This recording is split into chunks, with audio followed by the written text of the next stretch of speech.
I'm also joined live now by perhaps the most prominent public personality who's gone on the record demanding an immediate clampdown on flights that originate from India and end up in China and vice versa. A flight ban is what Manish Tewari, senior Congress leader, Lok Sabha MP, is asking for. Mr. Tewari, pleasure to see you. Thank you for being with me on my show.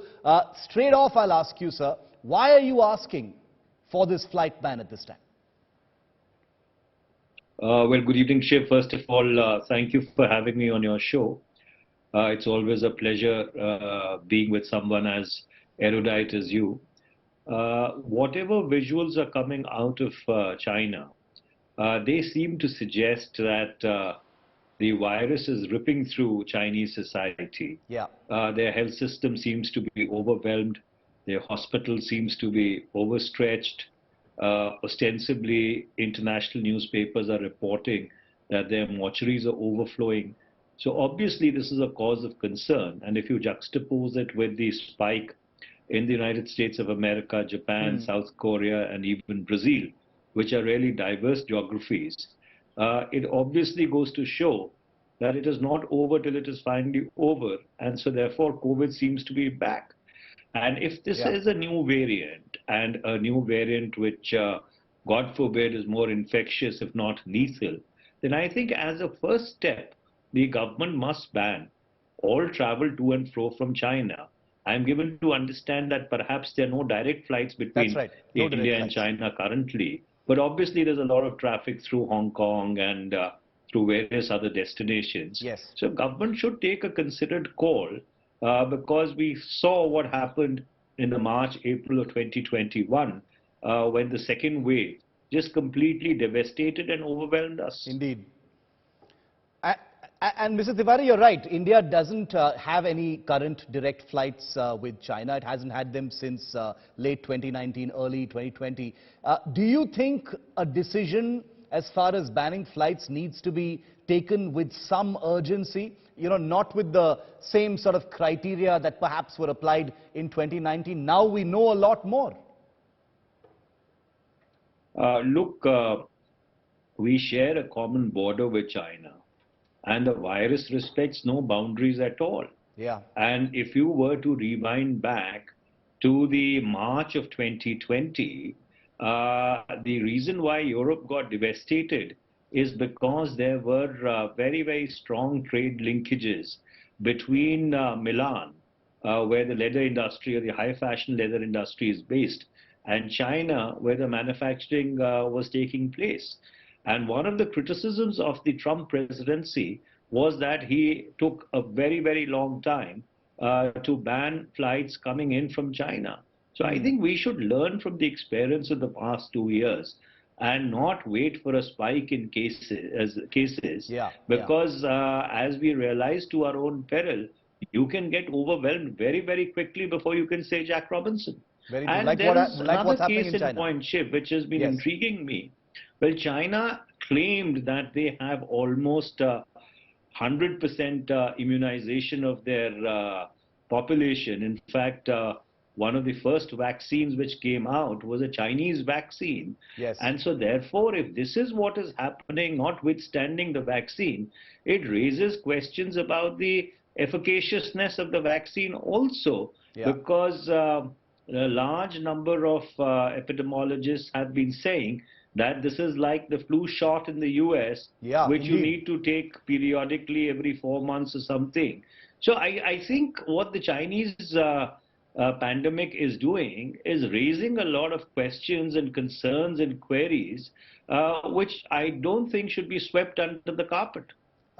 I entirely agree with you, I have to say, Mr. Tewari. But, you know, China has been very, very rigid with how it has responded to flight schedules. You know, they've banned entire flight routes if, you know, even a single passenger on a single flight was found to be COVID positive. That was part of their extremely draconian zero COVID policy, for which they're paying a very, very heavy price right now, and paying an even more heavy price in the next few weeks and months, according to some experts. But do you think India should similarly be a little ruthless right now as far as taking a decision on banning flights is concerned, given that this is a situation where not only do we know a lot more, but this is the same country that hid all those facts from us earlier. Well, China is a totalitarian state, Yeah. so therefore they experimented with a zero COVID policy after being less than transparent with Yeah. the initial outbreak in Wuhan in the December, January of 2019 and 2020. But look where they are currently. Obviously, neither has the lockdowns, the draconian lockdowns worked, nor their immunization program seems to have worked. There seems to be something horribly going wrong out there. And Yeah. so at the least, passengers, let's say, who are originating from China and transiting to India through other destinations, you possibly need to screen them. You possibly need to ensure that mandatory COVID testing is done. Maybe the air Suvidha protocols need to be brought back again for the simple reason that if you go by some of the modeling which is available in the public space, the projections are that this particular variant or this particular spike in COVID is going to impact 10% of the Earth's human population, which is close to about 1.8 billion people.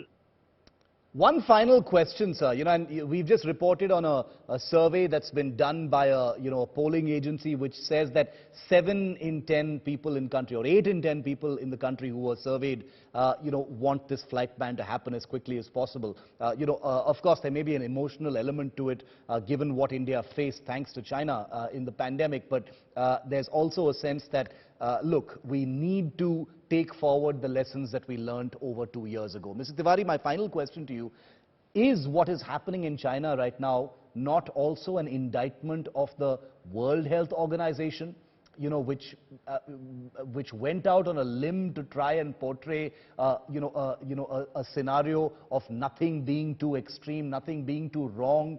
They were practically a puppet of China. Well, it's an indictment of the United Nations system for the simple reason that you had a once-in-a-century pandemic. And when the pandemic hit or was beginning to spike in the March of 2020, China held the chair of the UN Security Council. There, China did not even permit a discussion on the pandemic when a global response was called for. And you had to wait for the Dominican Republic to assume the presidency to even have a discussion in the United Nations Security Council. And the World Health Organization, the less said, the better, because the initial advisories which came out from the World Health Organization that saying everything is all right, there's no need to disrupt any flights, life should go on as normal, actually proved to be extremely disastrous for the rest of the world. So therefore, if there is anything that we need to relook and reform, it is the United Nations system, which has completely and absolutely failed to craft a global response to this once-in-a-century pandemic. Manish Tewari, thank you very much for your time, and also thank you for speaking out, because personally I agree. I think a flight ban should be the least as far as India's response is concerned at this point of time. Non-direct flights, compulsory quarantine for people who've traveled over the last couple of weeks are all things that many people who've been surveyed want at this point of time. India doesn't want to take any chances. This is a country with which India shares absolutely zero trust at this point of time, and we share that sentiment with every other country. That was Manish Tewari.